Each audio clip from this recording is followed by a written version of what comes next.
It kind of just felt like I was snapped back into America. It was a complete shock for me. This is Southeast Asia's best kept secret. Most people compare Malaysia and the Philippines by cost of living, but once you start to think about everyday life, that may not be the thing which decides which country suits you best. In part 2 of my conversation with Janica and Floyd, we compare housing, infrastructure, food, culture, and how everyday routines shape long-term life, and why two countries that feel similar can feel completely different to live in. After hearing their perspective alongside my own experience of living in Malaysia, there was one thing that became very clear. So let's look beyond the holiday experience and explore which way of life might be a better fit for you. So before we jump in, just a quick note that this conversation reflects the personal experiences and opinions of the people featured in this video today. This isn't financial, legal, or relocation advice, and everyone's experience will differ depending on their own circumstances, lifestyle, and priorities. Also, just to note that this is part 2 of the interview, and if you wish to check out part 1, you can find the link in the description below. All right, let's crack on and I'll see you in there. I suppose the easiest place to start would be, and you kind of spoke a little bit about this off camera,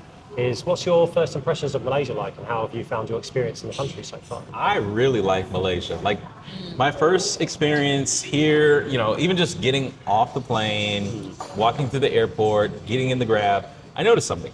As our Grab driver was driving us down the highway into our Airbnb, it kind of just felt like I was snapped back into America.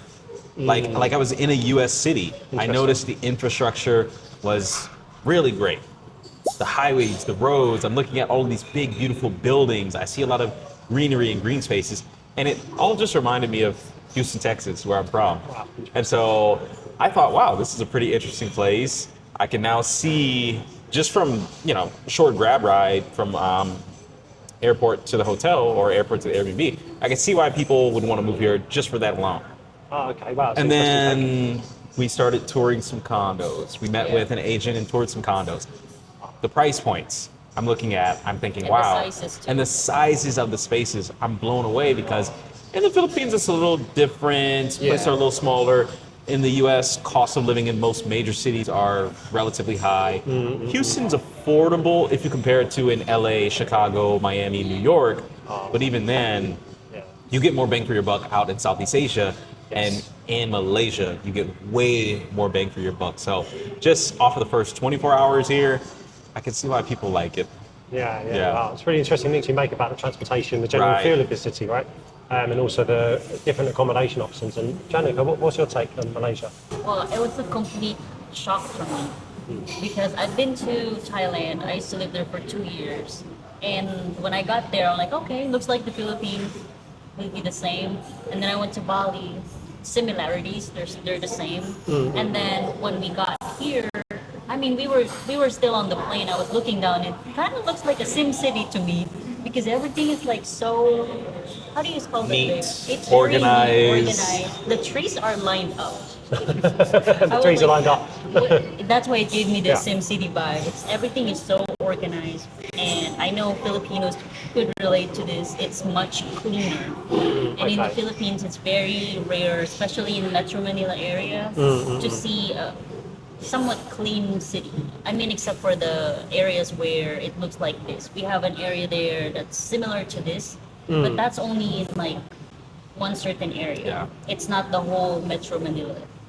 You know what I mean? So there's like only one area that looks progressive, and then all the other areas are still not changing. Right. So a bit of a culture shock for both of us in different ways. A culture shock for me where I'm thinking, wow, this kind of looks familiar. This looks like, the US. And for her, I think the culture shock was, wow, this is a super modern place, but I'm still in Southeast Asia. Because the misconception that a lot of people have is all of Southeast Asia is just, developing third world countries that are underdeveloped with poor infrastructure, and Malaysia is the exact opposite. You have a great infrastructure, great city planning, and it looks like they put a lot of thought into how this place was developed. What we'll move on to now is kind of discuss a little bit about differences, similarities, and things you guys kind of noticed between kind of like your first arrivals in Malaysia and then also with time in the Philippines. After spending a few days here, are there any like differences or similarities that you identified so far? I think it's totally different. One thing that stood out to me is when we landed at the airport, I was kind of like trying to see who is the foreigner here and who is the local here. Oh, yeah, okay. You know what I mean? And that's without knowing how it is in Malaysia, culture and everything. And so once we started going around, walking around, and starting to know people, and they will tell you, oh, in Malaysia, it's a lot of culture here. So you have different types of people that are also local, but they have different culture in ethnic background. Is that Yeah. the correct term? Yeah. Yeah. And so oh, okay. So that's a big shock for me because in the Philippines, it's just me. You know, like everybody just looks like me. But here, it's kind of like everywhere you look, it's very diverse, which I like because, okay, everybody can coexist in one place, different culture, different beliefs, and all of that. But it's very peaceful. It seems very peaceful. So to me, that kind of stood out because it's just kind of like different. I don't see that everywhere else. Even in Bali, when we went there, I know that okay, these people are foreigner, obviously, and then I could kind of separate who are local. So that's the only thing that stood out for me here. And of course, just the surrounding areas, I would say. Again, that's very shocking to me that there's more greenery here. It's very clean, and I think they prioritize the nature here. Yeah. They have a big, they have a big understanding of how important nature is, and I think that's something that the Philippines should adapt to. I would say people are nice here, but maybe not as friendly as people are in the Philippines. Okay. So people are nice and respectful, but I would say in the Philippines people are friendlier. Okay. So like my first, let's say first couple of days in the Philippines, you feel like this warmth. As soon as you get off the plane, people are greeting you. Yeah. Hello, mabuhay, welcome to the Philippines. I remember. You get in a Grab. They're asking, oh, where are you from? Oh, you're from the U.S. Okay, well, welcome to the Philippines. Like every interaction you have in You the get Philippines, the tourist feel. you get like that Yeah. warm feeling. Whereas here, I don't feel like an outsider, but it almost seems like the locals. Obviously, they know tourism exists here, but it's like they're not worried about you as a tourist. They're nice, they're cordial with you, but I don't have like that same warm embrace. Doesn't bother me. But it's just different. I just, I kind of just felt it. I'm like, okay, we get in the Grab. Our Grab driver was nice. Yeah, Everyone's been nice, yeah, but it's yeah. like not that same warm feeling. So Interesting. I don't know, for some people that might be a turn off, and for some people they might not be bothered by it, but it just depends on the person. When I think about Malaysia as well in general, it's kind of this place where, coming as a foreigner as well, and obviously, I've only been here for like 8 months, 9 months so far, Yeah. and I think it's one of those places where you do kind of like blend in seamlessly to day-to-day life. Right. And I think because of what you mentioned about the multicultural aspects of it, I think in society it feels like it's kind of everybody's used to that aspect of it. So, and yeah, tourism, I think it is obviously part of the economy here, but Right. maybe at the same time, it's not such a big feature of it, so to speak, Yeah. to Right. a degree, right? So I guess it's maybe less of a stand-up feature and things are kind of a bit more integrated in daily life, I would say, and with the nature as well. Yeah. Definitely the nature side is a big feature here, I'd say. How would you say that differs then? Because I know you guys recently went to Bali, so how was your time there, and how did you find the experience going to Bali after spending time in the Philippines? Oh, great question. So I would say the people were very friendly. Despite there being a language barrier, Yeah. most of the people that we met with, locals, there was no English that was spoken.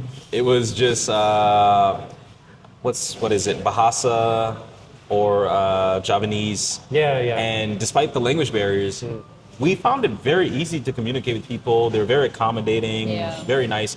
A lot of Balinese individuals reminded me of Filipinos, like just the hospitality and like they were very nice, friendly, and just interesting. The food was pretty nice, I would Yes. say so. But the traffic, that's what really did it in for me. And it's traffic everywhere. Like people would tell you like, oh, there's traffic just in Canggu. They're lying. everywhere. It's everywhere. We went to Seminyak, Sanur, Uluwatu, Ubud, and also Canggu. Traffic all day, every day. It didn't matter if we drove, if we rented a bike, if we were on a bike. So that was kind of off-putting because there's traffic in the Philippines, but there are certain periods of time when there's traffic. We have peak times, usually when people are going to work or getting off from work. Bali all day, every day. Yeah. So it's one of those places that's had so much growth over the years, right? And now kind of like the infrastructure had to try and keep up with the demand, I guess, right? Exactly. And although it was a nice place, I think from my perspective, it was just a nice place to visit. I don't think I could see myself honestly living there. We did meet with a lot of expats and retirees and digital nomads who are living there, and those people were fantastic. They have amazing stories on why they decided to make Bali their home, but it just didn't really resonate with me. Now, somewhere like Malaysia, like KL, like this is a place that would really resonate with me because it's similar to the U.S. in some ways, but you still have the Southeast Asian cost of living. And I think that's like that interesting mix. And I really like the infrastructure. I can't say that enough. The infrastructure is fantastic. I haven't gone to Thailand yet. I haven't gone to Vietnam. We haven't gone to Laos or Cambodia. But I think even when we do travel to those places, I don't think there's any place that's going to beat Malaysia in terms of infrastructure. Oh, well, maybe. Maybe. But also Singapore's on the cards. It's a small place. So it's like here you have space. Almost all of the areas that we've traveled to so far are very nice, very well kept, very, highly maintained. And I don't think there's any other Southeast Asian country that's going to beat Malaysia on the infrastructure side of things. On the infrastructure side of things, okay, so very specific to that, No, this is a good thing about exploring, because then if you kind of spend time in different places and even visit more than once, right? 2, 3 times, like you said yourself, you've been to the Philippines a few times before, like initially pulling the plug, so to speak, right, to go for it. That's the benefit of like traveling different places, trying them out, seeing what suits like your lifestyle, your preferences, all of these type of things. So yeah, highly recommend to keep trying these different places. Oh, did you know in Bali, I realized when we were walking around, it kind of was like seeing words that are similar to Filipino language, and then I would ask like the driver, what's the meaning of it, and it would be the same. I didn't know that. There were some similarities in the language. In some of the words, but not everything, because I think they have what is it, Dutch influence? Yeah. But that's very interesting to me. It's kind of like maybe in the past time we were all just one. More than likely. We got separated by land, Oh, because everywhere we went, everyone would think that she was Indonesian. And so they would start speaking to her in Javanese or Balinese. That's the same in when I used to work in Thailand. I look like a local there. And the layout of Thailand looks similar to the Philippines, and like the islands. They're very similar. Yeah, I could easily blend in. In terms of Malaysia, would it be a place that you would consider spending more time coming back to, and would you visit again? Is it a place that kind of attracts you to do more visits in the future potentially? I would say yes. Part of that is because now we have more people to visit. People like yourself, our friend, and some of the other people that we've gotten acquainted with. I would say it's a very unique place because it's very different than the Philippines, very different than what we experience in Bali, Indonesia. Of course, I'm pretty sure it's going to be different than Thailand and Vietnam and some of these other places. So I would say yes. We like it so far. I'm going to tell my family, like, instead of me going to the States, I'll just come to Malaysia because it's close enough. They look the same. Right. What about you, babe? Well, I really wanted to. I would say I want to keep coming back to Malaysia and visit this place. Overall, like I said, it's very different from my country. So if I want to if I'm stressed out about, the traffic in Manila and all the hustle and bustle there, I would just come here. And I don't know if you would consider Kuala Lumpur as relaxation place, but I feel relaxed here. Same. You can run errands, multiple errands in a day. Yeah. Because even though one of the person that we met says that their traffic is getting worse, and we look at the traffic and we're like, no, it's not even close to the traffic in Manila. There was a point in time we were in his car and he's like, oh, sorry guys, there's traffic. And we looked at each other and we're like, what do you mean traffic? We were sitting there for maybe 2 minutes, maybe 3 minutes. So it's just really different out here. And I've enjoyed experiencing all of the differences, all of the food, by the way. Yeah, food. Oh, that too. Yeah. Even the food is very diverse. Yeah. And I don't think that's talked about enough because Yeah. we did a little bit of research on Malaysia, but I didn't really hear anyone talking about how great the food is out Yeah, there. right. It gets missed off a bit sometimes, Yeah. right? It's kind of not. Yeah, it's something maybe you only realise once you come to visit, right? Yeah, it's crazy because people hype up Thai food. Yeah. People Yeah. hype up Vietnamese cuisine. Filipino cuisine is in an interesting place, and that's a conversation for another day. Some people like it, some people don't like it, Fair enough. but I'll save that for another day. But I've almost never heard anyone mention anything about Malaysian cuisine my entire life, and I don't know why. Cuisine is fantastic. You'll never go hungry here. Yeah, definitely not. It's such a range, isn't there? Even like, I think we spoke off camera before, right? Even in we're filming in Mont Chiara, but even here there's a lot of international cuisine and local cuisine, and then you go across the ways to Sri Hartamas, and it's just kind of all those little mum and pop Right. mamak stores and all of those things. So you've got such great diversity here with the food culture. Yeah, and I know the Malaysian people are really passionate about their food and sharing it and stuff yeah. like this. So yeah, it's a really good point of the country. Yeah. So just for the food alone, I would come back. Yeah, me too. Yeah. And I would say, like, with Malaysia as well, I highly encourage you guys to, like, if you can, get the chance to explore the country as well. There's so many kind of like hidden gems and so much nature to explore here. Okay. Like I've recently gone to, I mean, it's still a fairly well-known location, but Langkawi was really beautiful. There's like a lot of like protected areas, and you can really see the nature. Wow. So yeah, and even like my plan is to also even go over to East Malaysia and see like Borneo and Sarawak and see some kind of the indigenous culture over there and stuff like this. So there's so many different parts of the country to explore as well. Awesome. So yeah, I mean, I highly recommend coming back again for sure. Oh yeah, we'll have to. Yeah. If you had to describe Malaysia in one sentence, what would you pick? Maybe with your first impressions of the country. I would say a very organized diversity.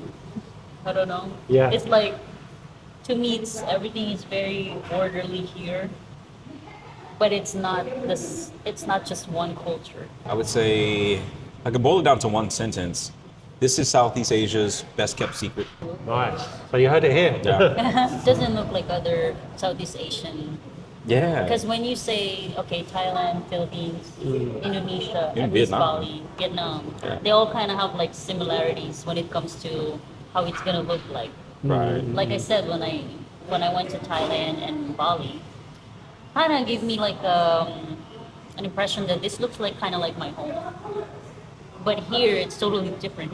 Kind of looks like my home.